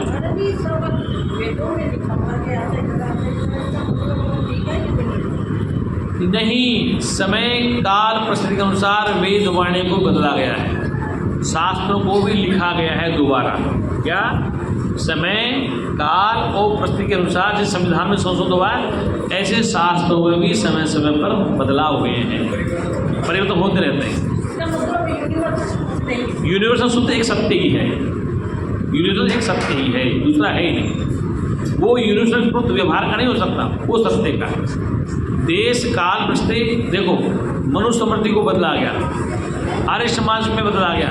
आज जो मनुष्य मूर्ति आ रही है, आर्य समाज उसकी व्याख्या अलग कर रहे हैं, और जो 100 वर्ष पहले मनुष्य मूर्ति उसकी व्याख्या कुछ और है। अब उन्होंने देखा कि समाज कटा तो मनुष्य मूर्ति अलग से व्याख्या कर रहे हैं। इसलिए समाज देश काल और परिस्थिति के अनुसार ग्रंथों को, धार्मिक पुस्तकों को बदल देता है। जैसे रामायण का प्रसंग आता है शंभू के वध का, तो कुछ विद्वान कहते हैं कि राम जैसा व्यक्ति शंभू का वध क्यों करेगा, ऐसा नहीं हो सकता। ये बाद में चौपाई जोड़ी गई। क्या कहा गया कि शंभू ऋषि का वध किया राम ने। शंभू को ब्रह्मज्ञानी थे तो उन्होंने वशिष्ठ के कहने से वध कर दिया। तो लोग कहते हैं कि रामायण नहीं लिखा गया, बाद में जोड़ा गया। वाल्मीकि रामायण ऐसा है। कुछ लोग कहते हैं कि राम ऐसा मर्यादा वाला अपनी गर्भवती स्त्री क्यों निकाल सकता है। तो समय और परिस्थिति समाज ही ग्रंथ बनाता है, समाज ही ग्रंथों का आईना है। क्योंकि जितने लेखक हुए हैं, विद्वान हुए हैं, अवतार हुए हैं, ऋषि मुनि, वो सब इसी समाज में है। और जैसी परिस्थिति थी, जैसे मान लो कबीर आज के समय में हो या गुरुदेव आज के समय में हो, और जाके ये जो देवी है ना, कौन सी आज कालका जी वाली, कौन सी आपके कालका वाली, वहाँ जाके कबीर का दुआ बोलो, पहाड़ पूजे हरि में तो मैं पूजू पहाड़, आते चाक मिली पीस का संसार, तो जितने भक्त हैं नारे फोड़ देंगे सीधे पर। ये कबीर का दुआ ना, ये पहाड़ पूजे हरि मिले तो मैं पूजू पहाड़, आते चाके मिली पीस का संसार, तो जितने नारे लेके ना देवे वो सारा उसका फोड़ देंगे, फोड़ेंगे ना, कि उनको उससे कोई लेन देन नहीं, उनके लिए देवी श्रेष्ठ है। क्या है, तो पहाड़ पूजे हरि मिले तो मैं पूजू पहाड़, लेकिन वो बात नहीं चलेगी। आप तुम्हारे काशी घाट में जाके बोलेंगे तो पंडित मार देंगे। लेकिन कबीर का सटीक ये बात आप समझ, जानते सब हैं, जानते सब है, लेकिन विरोध भी है। इसलिए वो सगुण साकार का है तो निर्गुण निराकार का है। अगुण सगुण तो ब्रह्म स्वरूप है, ब्रह्म के 2 स्वरूप हैं, तो निराकार को स्वीकार है, तो साकार को। लेकिन ध्यान करना कि साकार में भी निराकार, निराकार भी साकार का, जो साकार और निराकार से परे, साकार निराकार की शब्द मात्र है। क्या है, निराकार भी शब्द है और साकार भी शब्द है, तो साकार और निराकार से परे है। इसलिए कुछ सगुण साकार के भक्त हुए, कुछ निर्गुण निराकार के। कबीर सगुण के भी निराकार में, कबीर सगुण की बात करता है, निराकार की बात करता है। जैसे कबीर ने कहा कि पहाड़ पूजे हरि मिले तो मैं पूजू पहाड़, तो मूर्ति पूजा खंडन कर दिया। इसे कहते हैं पात पात हरि भसत है, पात पात में हरि भसत है, वही मैं शीश नवाऊँ, तो पत्ते पत्ते ब्रह्म बता दिया। तो इसका मतलब कभी निराकार कभी साकार। इसलिए वो ये कहना चाहते हैं कि तुम कभी मूर्ति में मत फंसे रहो। जैसे मान लो कि आप और हम जिस गुरु के सानिध्य में रहे, हम गुरु जी की मूर्ति पूज रहे हैं, उन आरती करते रहे और उनकी किताबें न पढ़े न बचा गए, तो उस क्या मूर्ति से क्या प्रचार हो जाएगा? हो जाएगा क्या? इसलिए कबीर ने कहा पहाड़ पूजे हरि में तो मैं पूजू पहाड़। बोले गुरु की पूजा करो, लेकिन गुरु का ज्ञान भी तो बताओ। कृष्ण की पूजा करो, शुक्र की गीता मत पढ़ो, अष्टावर की गीता मत पढ़ो, अष्ट पूजा करो, तो लाभ वाली बात नहीं। इसलिए जो शास्त्र में कहा है संतों ने अपने ग्रंथों में, उनको पढ़ो, उनका प्रचार करो। आप केवल फोटो लेके घूमते रहो, मूर्ति लगाते रहो, तो उससे जीव का कल्याण होने वाला नहीं। जीव का कल्याण कब होगा? जब उस पुस्तक में जो लिखा है, संतों ने संदेश दिया, उसको समाज में बताया जाए। कबीर की जगह जगह मूर्ति लगा तो कबीर की बात न कहो, कृष्ण की जगह जगह मूर्ति लगा कृष्ण की बात न मानो। इसलिए समस्या ये है कि जिसको जो मिलता है उसी में लग जाता है। क्या एक बात है, अभी श्राद्ध खत्म है थोड़े दिन पहले, और भाई टीवी में आता है कि मोती रखवाओ, गयामीर करवाओ, या उससे 2 साल पहले या 5 साल पहले जो फिल्म चले थे, कि क्या मुक्ति होगी? देखो गया, इसका नाम बोध गया। क्या नाम है? बोध। बुद्ध को बोधत्व प्राप्त हुआ, बोध वहाँ चला गया, सारनाथ में चला गया। उसका नाम बोध गया क्यों है? भगवान बुद्ध को शुरू का बोध हुआ, वो वहाँ चला गया और सारनाथ में पहला उपदेश दिया, उसका नाम बोध गया हो गया। उसके बाद क्या, जिस भगवान बुद्ध ने अनिश्वरवाद का उपासना की, वो ईश्वरवादी नहीं था, अनिश्वरवादी साधना की, उस तालाब में देख के आऊँ, रह के आऊँ, वहाँ पर पिंडदान होता है। आज जिसका खंडन किया था बुद्ध ने कि वहाँ पिंडदान होता, जहाँ बुद्ध की मूर्ति है भगवान बुद्ध की इंटरनेशनल मूर्ति है, वहाँ ब्रह्मा की, सुमाता की, कहाँ की यात्री आते हैं, ताइवान की, जापान। उस मूर्ति के नीचे शिवलिंग लगा रखा है संतों ने, उस मूर्ति के जड़ में शिवलिंग लगा रखा है। तब संसार का ये उसके पास में एक सनातन आश्रम और बढ़ गया, तो उस समय के अनुसार बदल जाता है। बोध गया का मतलब कि बुद्ध को स्वरूप का बोध हुआ, बुद्ध वहाँ से चल पड़ा, सारनाथ में पहला उपदेश दिया उसने। अब ये क्या है कि जो अपने जो पिंडदान करते हैं, क्या करते हैं, संतों का पिंडदान तो पैदा होते हो जाता है, जो सन्यासी होता है उसका पिंडदान पहले होता है, उसको पिंडदान क्या उसको नहीं होती। पिंडदान क्यों करते हैं, इसका रहस्य है कि ये भोले झोले जो प्राणी हैं, इनको डराने के लिए, धमकाने के लिए, क्या लें, डराने और धमकाने के लिए पिंडदान की व्यवस्था है। जबकि मैं ये कहता हूँ कि आपके साथ ससुर, माता पिता, ताऊ चाचा जब तक आपके पास हैं या आप उनके सानिध्य में, तब तक आप उनकी सेवा करो। क्या करो, वो पिंड जिंदा है जब तक तो कोई सेवा नहीं होती, और पिंड तब वो मिल गया तो पिंडदान करोगे। पिंड किसे कहते हैं, जो 5-9 से बरस का पिंड है, ये मिट्टी का पिंड है। तो जब तक माता पिता सास ससुर जिंदा है तब तक आप सेवा करो, क्या करो। और जो बाद में जो बचे अवशेष, फूल, क्या फूल कहते हैं हड्डियों को, दांतों को, वो कहीं प्रवाह करो, गंगा जी प्रवाह करो। अब आप जिंदगी में तो माँ बाप की जूते मारे, क्या मारे, और फिर तुम पिंडदान करने जा रहे हो, क्या जा रहे हो, अरे पुष्कर में यदि बेटी बैठे, पुष्कर ये भी साथ, पुष्कर में देखा ना तालाब में क्या हाल हुआ, वो लड़का कैसे चिल्ला रहा था, ये भी थी आज मंजू माता पुष्कर में, अजमेर पुष्कर में तालाब पे खड़े थे। एक छोटा लड़का डरा रहा गरीब आदमी, तेरे बाप को गर्म कढ़ाई पकाऊंगा, तेरे बाप को नरक में डालूंगा। वो पंडितों का छोरा गया पुष्कर तालाब पे, एक बेचारा गरीब आदमी आया, उसके पिताजी मर गए, वो फूल लेके आया। अरे पुष्कर में देखा मैंने, ये मंजू माता भी साथ थी, ये भी साथ, ये डॉक्टर पूछ रहे थे, सीमा भी थी और शेखर भी था पुष्कर के तालाब। और मैंने देखा उधर से, डॉक्टर साहब बोले आप कहाँ जा रहे हो, वो देख कैसे इसको डरा रहा बेचारा। वो गरीब आदमी मजदूर था, अपने पिताजी को फूल लेके आया था, तो पंडित जी पीछे पड़ रहे, तेरे पिताजी को नरक में भेजूंगा, तेरे पिता को गर्म कड़ाव पकाऊंगा। वो कह रहे महाराज ऐसा मत करो, मेरे पिता के साथ, ये मेरे पिता के साथ। वो रो रहा बेचारा कि जैसे वास्तव उसके हाथ में, वो डरा रहा। तो कहने का तात्पर्य कि भय मेरे प्रीत न हुई, कि डरा के समझ। जबकि मैं कहता हूँ तुम्हारे माता पिता जिंदा हैं तो सेवा कर लो, और तुम्हें कोई नरक में तो भेज दे दो, ये मेरी गारंटी, तुम्हें कोई नरक भेज नहीं सकता। जब आपने माता पिता की सेवा की है तो माता पिता को नरक कौन भेजेगा, ये उस पंडित जी का हाथ ना नरक भेजना, नरक स्वयं तुम्हारे अपने हाथ। केवल ये भय दिया गया है, और इतना भयभीत है प्राणी, तुम्हें नहीं। अजीत डोभाल जैसा आदमी जो है ना का चीफ है, वो भी पिंडदान करता है, मैंने आंखों से देखा उसको। अजीत डोभाल जो एनआई का चीफ है, पहाड़ के IPS, उसने माता पिंडदान किया। तो उनकी परंपराएं चल रही हैं, और जो वहाँ के जो पूजा पंडाल हैं उनकी हवेलियाँ देखो तो, महल है बड़े बड़े, उनके कॉलेज चल रहे हैं, स्कूल चल रहे हैं बड़े, और पान खाने गुटखा पहने सदा हर रोज ले डेली लाखों की इनकम हो रही। बड़े पंडित जी बड़े छोटे छोटे छोड़ दी, जाओ तुम दिनों मंत्र पढ़ो और शाम को आ जाओ। तो मैं ये कहता हूँ कि शिक्षा का वैसे भी कदर, शिक्षा वैसे अच्छी है, लेकिन ऐसे नहीं। तो पिंडदान जो है, आप जिंदा जब तक माता पिता उनकी सेवा करो, और मैंने कहा तो जिंदा जिंदा तेरी सोड़ी कर दो, वो भी खा जाए, बाद में मत करो जाए, जिंदा जिंदा ही कर दो, खत्म बात, इन चक्करों में क्यों फंसते हो। लेकिन कहने का तात्पर्य, मालूम कोरोना काल में क्या था, जब हर की बोर्ड भी यात्री नहीं आए, आश्रम में संतों के भगत रहे, तो ऑनलाइन क्लास चल लगी, ऑनलाइन पिंडदान करो, क्या करो, वैसे मंत्र पढ़ने चालू कर दिया, क्या कर दिया ऑनलाइन। तो क्या हो गया, अब समझ में आएगा ना आपको। तो कहने का तात्पर्य है कि आप अगर वास्तव में सत्संग सुनते हैं तो माता पिता जिंदा है, सास ससुर जिंदा है, तो तुम सेवा कर लो, तुम्हें नरक में कोई नहीं भेजेगा, ये गारंटी। और बाद में पिंडदान करो या मत करो, चाहे गंगा जी में फेंके हो जाए, वो फूलों का क्या पिंडदान हो, वो तो तब तो विलीन हो गया। जब तक शरीर में है तब तक तो उनके गुलचे मारते हो, और फिर पिंडदान करते हो, तो क्या फायदा है सर। जब तक पिंड बोल रहा है, चल रहा है, जब तक पिंड चलता है, बोलता है, तब तक सेवा नहीं करता, तो गुलचे मारोगे, और मर गया तो तेरी का बहुत बड़ा भंडार, 400 आदमी हैं, पकड़ी दोस्तों, क्या उसमें मिसयूज ऑफ मनी, बेकार। बोले सच्चिदानंद भगवान की। इसलिए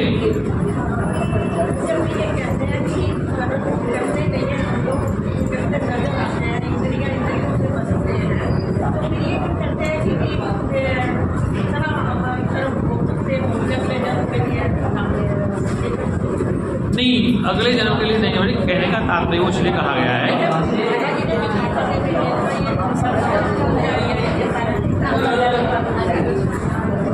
वो इसलिए कहा गया था कि आदमी सावधान रहे। इसलिए कहा था कि व्यक्ति सावधान रहे, व्यक्ति सावधान रहे कि इस जन्म में जो कर्म भोग ले, मतलब कि शरीर का कष्ट भोगना पड़े, क्या लिखे प्रतीति हो रहा है, वो प्रतीति हो रहा है, मतलब भास रहा है, होता नहीं। मतलब इस शरीर में कर्मेंद्रियां जब तक सर्वत्र। ए भाई सुनो, बातें क्यों कर रहे हैं इधर? सत्संग बातें कर। बोल सच्चिदानंद भगवान की।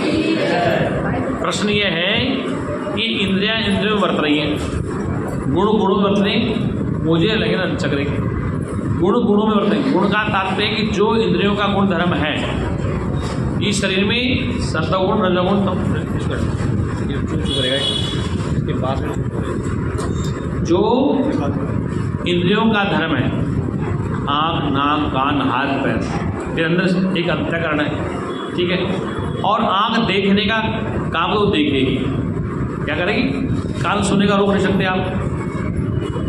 नाक गंद सुखा देगा तो आप कितना ही नाक भी चलें, कहीं गंदगी के मोहल्ले में चलेंगे तो आप कब तक नाक पीछे रखोगे? अरे आप कितना नाक पीछे लोगे? अगर ज़्यादा सांस उड़ जाएगा, इसलिए फिर भी आप नाक छोड़ के सांस ले लेंगे ना। भाई कहीं गंदे मोहल्ले में चले गए, वहाँ गंदगी आ रही है तो आप नाक पकड़ लो कपड़े से, कब तक पकड़े रखोगे? नाक को बंद करोगे कब तक? इसलिए इंद्रियां इंद्रियों बरत रही है, ये इंद्रियों का धर्म है। मन का धर्म है संकल्प विकल्प करना, प्रयत्न करना, चिंतन हम चिंतन करना, बुद्धि का धर्म निर्णय लेना, ये हाथ का धर्म अपना कर्म, पैर का अपना। तो सारे कर्म अपने आप हो रहे हैं, लेकिन मैं जीवात्मा से साक्षी से बैठा हूँ, मैं जीवात्मा हूँ तो ये काम कर रहे हैं। अगर मैं नहीं हूँ तो कि कोई काम नहीं करेगी इंद्रिय का मतलब। क्यों? कि मेरे होने से ये इंद्रियां हैं, मेरे होने से कर्म इंद्रियां हैं। और मैं कौन? मैं जीवात्मा भी करता होता हूँ, ईश्वर नहीं। अभी जीवात्मा करता होता चिदाभास जीव है, वही दुखी सुखी, वही बंधन में है, उसी को सत्संग सुनाया जाता है। आँख नाक कान तो माध्यम है, आँख नाक कान तो जैसे कि पिंजरा है, वो पिंजरे के चारों जाली है, उसमें एक तोता है, वो तोता पिंजरे बंद है कि जाली बंद है? जैसे खिड़कियाँ बंद है भाई, पिंजरे खिड़कियाँ हैं, जाली हैं, तो जाली बंधन में या तोता बंधन में? जाली को तो पता नहीं बंधन में, जड़ वस्तु। जो पिंजरे में तोता है वो बंधन में कि जालियाँ बंधन में? तो ये तोता बंधन में है, तो ये अज्ञान रूपी जीवात्मा तोता है, वो शरीर के बंधन में है, और उसी को उपदेश दिया जाता है, बंधन उसी का काटना। पिंजरा खोला तो पिंजरा थोड़ी भागेगा, तोता तो निकलेगा। ये वो जीवात्मा जो अविद्या रूप में फंसा पड़ा है, वह कहता है वही दुखी सुखी है, उसी को बंधन है, उसी लिए सत्संग। ईश्वर को सत्संग नहीं सुनना, अविद्या रूपी जीव को ही बंधन है, वह इस माया रूपी पिंजरे में तोता फंसा पड़ा है, और उसी को उपदेश दिया जाता है।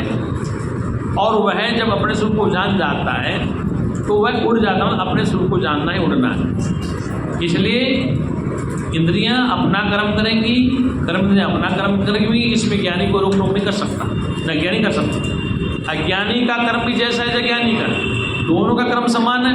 हलवा मैं भी खाता हूँ, हलवा आप भी खाते हैं, रोटी आप खाते, रोटी मैं खाता हूँ, लेकिन शास्त्र कहता है ज्ञानी का निश्चय अलग है। वो केवल जीने के लिए खा रहा है और मूर्ख खाने के लिए जी रहा है। एक केवल जीने के लिए खा रहा है और एक खाने के लिए जी रहा है। इसलिए ज्ञानी अज्ञानी दोनों के कर्म समान होते भी, अज्ञानी दुखी है, ज्ञानी सब कुछ कर्म करते हुए वो प्रसन्नचित्त क्यों रहता है? क्योंकि वो जानता है कि खेल मात्र खेला जा रहा है, इसमें सच्चाई कुछ भी नहीं। क्या है कि जागृत का खेल है, फिर रात को सपनों का खेल चलेगा, फिर सो जाएंगे, फिर जग जाएंगे। एक खेलते खेलते 50-60 साल उम्र हो गई, क्या हो गई? इतनी उम्र हो गई, रोजाना खेलते, रोजाना सुसुप्ति में जाते, कितनी आयु हो गई? 17 साल, 65 साल, 100 साल हो गई।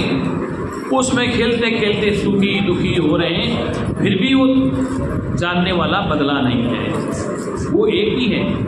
बचपन में तुम्हारे साथ था, जवानी में तुम्हारे साथ था, अभी तुम्हारे साथ है, दूसरा शरीर छोड़ दोगे तो तुम्हारे साथ नहीं रहने वाला हो। शरीर तो कहाँ जाएगा, तत्वों में जाएगा, वो चेतना अपने स्वरूप में रहेगा।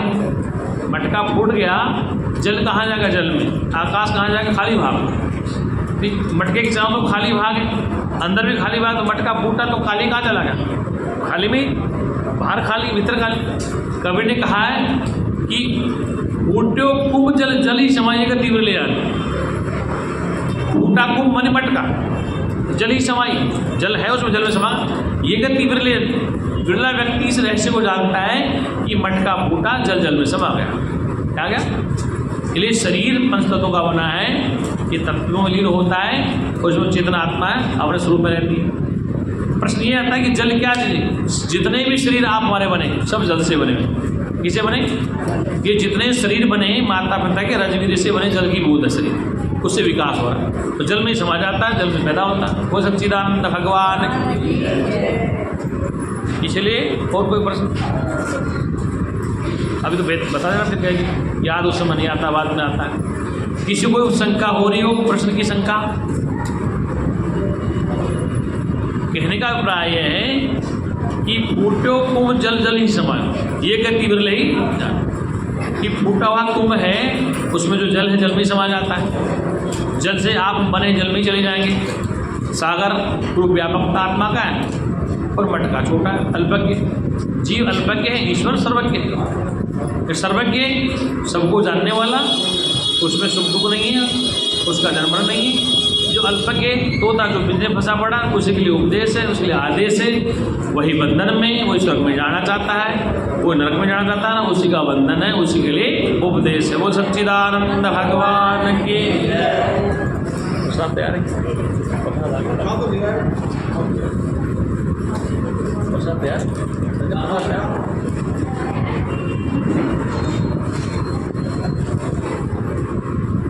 और किसी को कोई प्रश्न?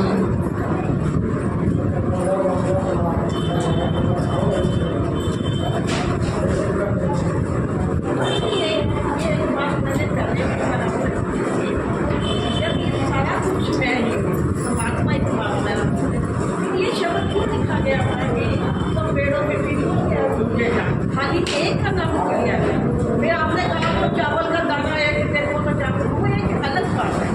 चावल बनते हैं वो एक चीज अलग है, लेकिन कितने बड़ी सब में मैं हूँ, खाली पीपल का नाम लेने की जरूरत। पीपल का नाम इसलिए गया है कृष्ण गीता में, वृक्ष में पीपल मुझे नाम, और पशु में एरावत हाथी मुझे नाम, मृगराज सिंह। तो एक एक पशु का एक पौधे का नाम लिया गया। जैसे मान लो, इसलिए एक इसलिए कहा गया है क्योंकि जो पीपल जो वृक्ष है ना, हम पीपल की पूजा करते हैं, आम की पूजा करते हैं, तुलसी की पूजा करते हैं, सभी पूजा करते हैं, करते नहीं करते? गीता में श्लोक लिखा पहले, त्वमेव माता च पिता त्वमेव, तुम्हें माता च पिता तुम्हें बंधु च सखा त्वमेव। फिर सर्व, फिर नाम को नहीं बता, फिर ससुर का नाम आना देना, भाई का आना देना। इसलिए सर्व वो एक ही, जैसे तुम्हें माता च पिता तुम्हें विद्या द्रोण तुम्हें सर्व, माता पिता बंधु सखा तू है, लेकिन और रिश्ता कहाँ? और भी रिश्ते हैं ना चाहते, ससुर है, सास है, बहनों ही है, वो नाम नहीं। हाँ, तो इसलिए उस सर्व कहा है, इसलिए उस सर्व में एक ही है, चार का नाम ले लिया।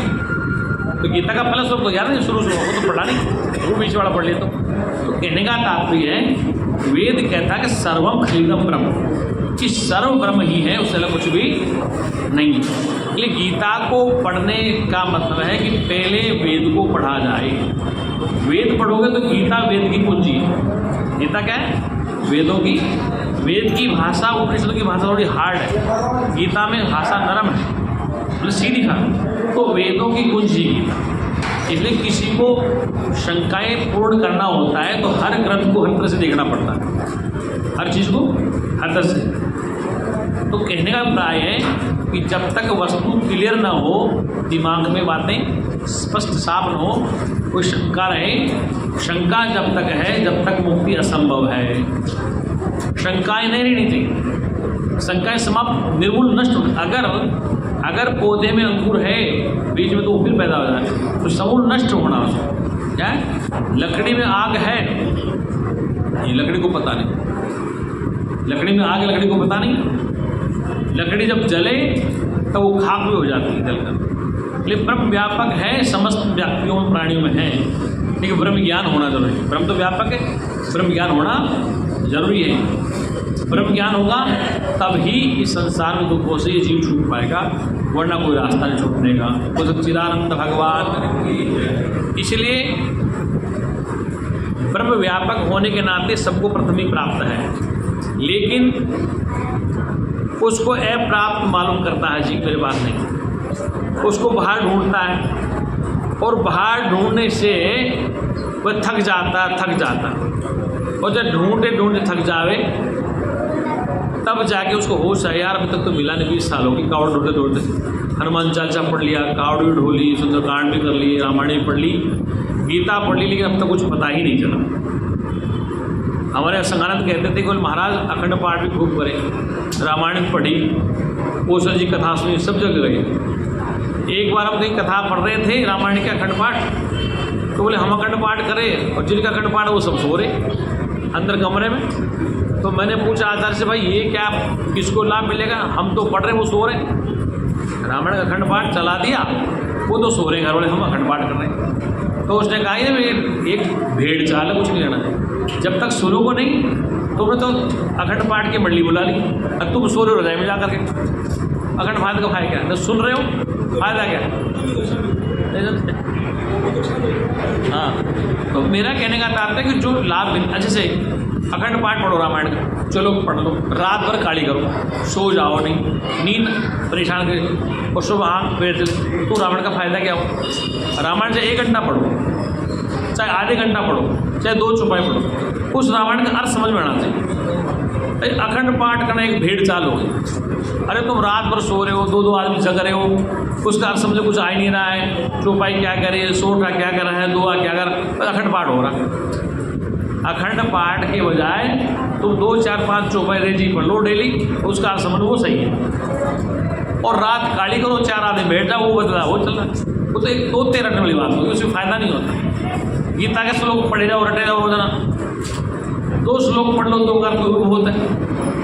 कई मंदिरों में सुबह गीता पढ़ते हैं, विद्यार्थी का अभ्यास है, गीता पढ़ते हैं, 1-2 घंटे में पढ़ते गए। 700 श्लोक पढ़ना आसान है क्या? पढ़ लेंगे। अब उससे पूछो अर्थ नहीं आता, श्लोक रट लेते। इसलिए गुरुजी कहते थे कि अर्थ नहीं, भावार्थ नहीं, लक्ष्य तक पहुंचना है। क्या? शब्द ही नहीं, शब्द का अर्थ का भावार्थ, भाव लक्ष्य क्या है, कि शब्द किस विषय में कहा गया, तब तो रामायण पढ़ने का फायदा है, गीता पढ़ने का फायदा है। वरना गीता रामायण पढ़ने कोई फायदा ही नहीं। हो सच्चिदानंद भगवान की, सत्य सनातन धर्म की। आज जोड़िए सभी लोग वेद मंत्र बोलेंगे। हे पूर्ण परमात्मा,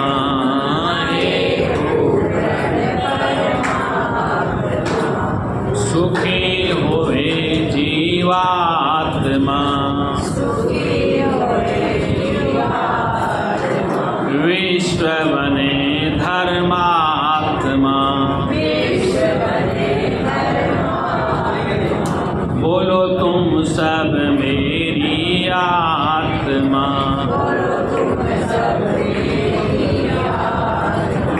बोलो हम सब तेरी आत्मा, सर्वे भवन्तु सुखिनः, सर्वे सन्तु निरामया, सर्वे भद्राणि पश्यन्तु, मा कश्चित् दुःखभाग् भवेत्। हे परमपिता परमात्मा, सब सुखी हों, दुखों से आज़ाद हों, यही हमारी सद्भावना है।